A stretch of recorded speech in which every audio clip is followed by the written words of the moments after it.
विनंती केलेली आहे की या प्रकरणातला मुख्य आरोपी जो आहे त्याला नागपूर कारागृहात पाठवण्यात यावं आणि जोपर्यंत ही सगळी चौकशी होत नाही तोपर्यंत पाठवून हे सगळा खुलासा सगळ्यांना केला पाहिजे असं मी ह्याच्या पत्राद्वारे नमूद केलं.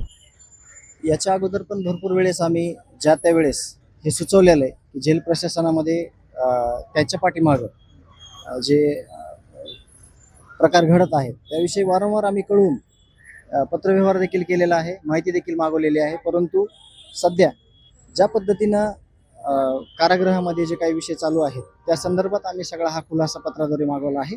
मी कारागृह महानिरीक्षक महाराष्ट्र राज्य पुणे यांना मेलद्वारे ही माहिती म्हणजे पाठवलेली आहे.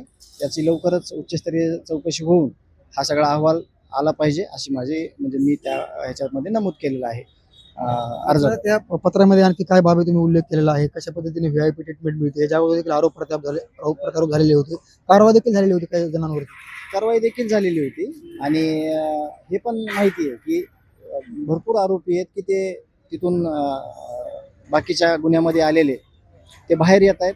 सगळ्या गोष्टी सुस्पष्ट असताना देखील या पद्धतीनं काही लोकांना हर्सूलला पाठवलं जात आहे, काही लोकांना नाशिकला पाठवलं जात आहे.